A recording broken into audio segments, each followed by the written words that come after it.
এই যে আম গাছে কত আম ফলেছে দেখেছো? আমগুলো যে এত উপরে আছে, কি করে পারবো সেটা বুঝতে পারছি না।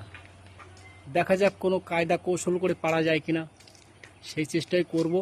সেটা নিয়েই এখন মাথা ঘামাচ্ছি।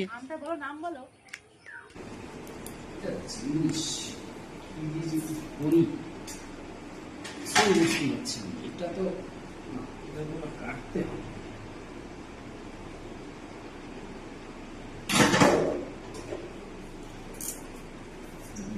করবো বাবা,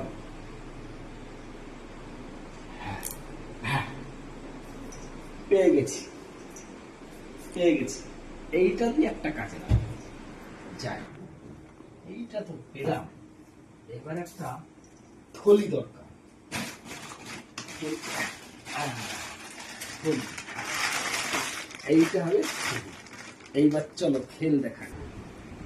এইবার এইটার সঙ্গে এইটার জয়েন করতে, তার জন্য আমার লাগবে সুচ আর সুতো।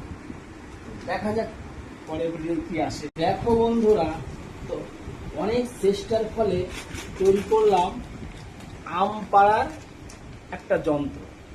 আর এই যন্ত্রটার একটা নাম আছে, সেটা তো নিশ্চয়ই অনেকেই জানো, তবু আমি বলছি, আংশি। আম পাড়ার যন্ত্র, এর নাম আংশি। এই পারবো, আর এই থলি ভর্তি হবে, দেখা যাবে। তো দেখো, অনেক কষ্টর পরে এই যে আম পাচ্ছে, এটা হলো অম্রফুলি আম।